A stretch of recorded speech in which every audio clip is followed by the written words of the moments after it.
1 year ago, I didn't even know what a typeface was, to now studying design. I learned the reality that graphic design is a lot more complex than it looks from a beginner's perspective. If you're new here, hi, my name is Brian, and on this channel, I document my design journey and projects. In this video, I'll share my thoughts and experiences as I've only started learning graphic design for about a year. I'll be giving advice for beginners, resources, and sharing lessons learned. Stick till the end of this video as I'll be sharing my personal reflections and a guide for those of you starting today. I'll give you some background as to why I started graphic design in the first place. I was an illustration student and I decided to make the switch to design after it wasn't working out and I was failing miserably. I had a few months where I self-taught myself before I enrolled in a design program. During that time, I learned the fundamentals and found some resources along the way that will be helpful for beginners.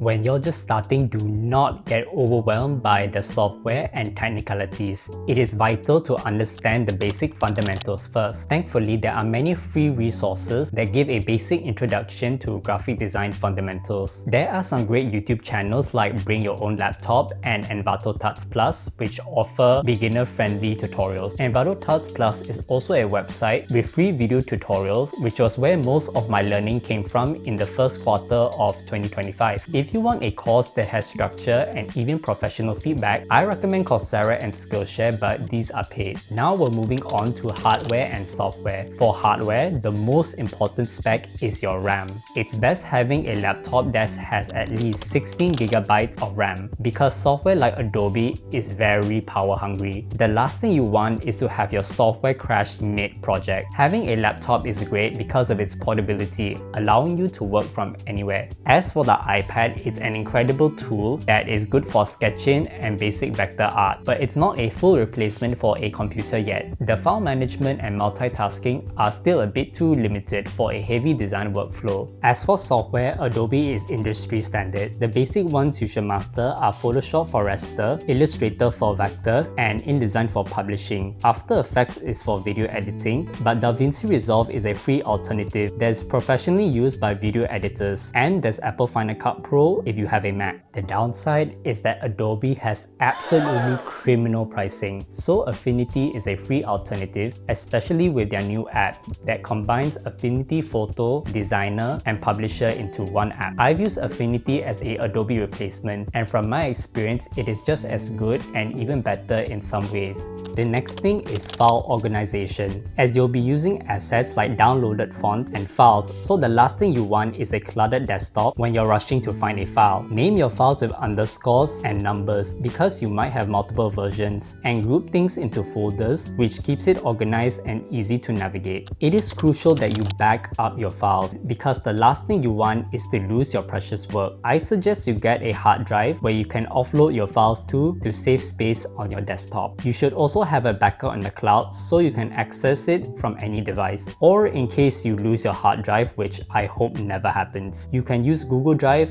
iCloud, and Dropbox is a popular option. Now I'll introduce some useful websites for design assets. For images and video clips that are free and have royalty-free use, I recommend Pexels.com as they have high-quality photos from real photographers and it's not littered with any AI images. FreePic, Pixabay, and Vecteezy are great to find PNGs, vectors, and stock images. For typography, there are free font websites like dafont.com and Google Fonts. There are paid options, but since I'm a student, I don't have the money for that. And a side note is to always check the font license, especially if you're doing any professional work with clients or making profit from your designs. For sound effects and music, I suggest Pixabay, and Free Sound has copyright-free music for YouTube. For packaging design, there's Pecdora, but it has a limited free plan. Figma is industry standard and is popular in UI/UX design. Just to let you know, I have not used it yet, so I'll let you know when I do in the future. As designers, we are visual people, so finding inspiration and references is important so we can learn from others and master our creative vision. Pinterest is the most popular platform for inspiration. Cosmos is a Pinterest alternative, but it has a limited free plan capping the number of saves, so I don't use it, but it has no ads and a more appealing user interface. For sites specific to design, there's Designspiration, Behind, Freelance, Dribble, and Savvy. After you collect your inspiration, you need to mood board them somewhere, and almost everyone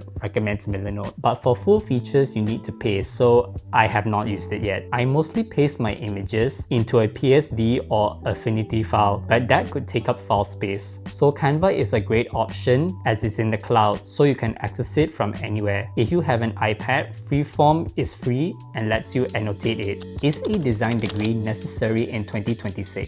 From what I've seen online, like places on r/graphic design on Reddit, there are many designers out there who never pursued a formal education. If you plan on going freelance, a degree is not necessary, as a portfolio which showcases a high level of skill is more important. But if you want to work in-house or even possibly teach graphic design, most jobs require you to have an academic qualification. If you just want to freelance, I suggest you at least invest in an online course with a structured learning plan.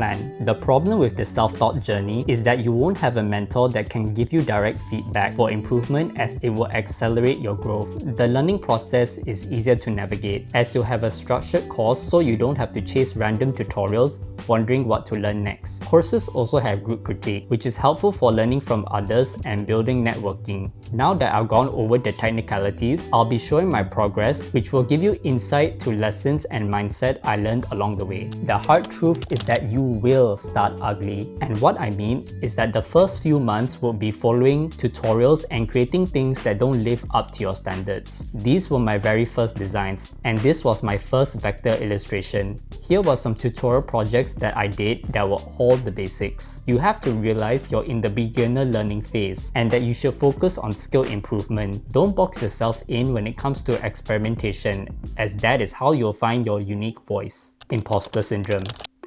It's normal to feel inadequate when you see a professional designer's work or others making progress faster than you. Remember that you have your own timeline, and no matter how hard you try to learn the right way, your failures will show you that progress is not linear. Whenever you learn anything new, you will struggle and make mistakes, like you're back to square one, and it's normal.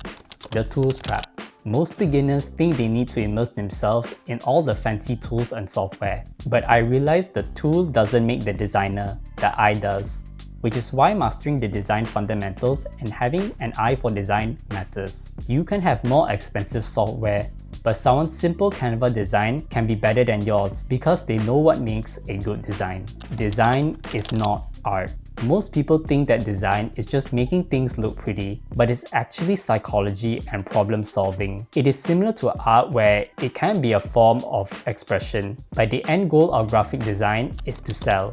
This covers everything from posters to advertising, packaging design to sell a product, to logo design that represents a company. You need to remember that your work is for real people, and it needs to appeal to your target demographic, so it's more analytical than art, as you'll need research skills like researching your target audience and brand analysis. Looking back, my first year was tough, but rewarding. I would describe it as a slow and steady progress. I've noticed improvement in my ideas and execution compared to when I was just starting. It was intimidating to learn new software, but it made me expand my horizons for new possibilities, and that it's not as intimidating as it seems. I've learned that design is 10% talent and 90% showing up. If this video helped you feel a little less overwhelmed, give it a like so others can find it too. Let me know what you think about anything I said. Do you agree or disagree? I'm documenting my journey to become a graphic designer, so if you're on that same path, let's do it together, and I'll see you in the next one.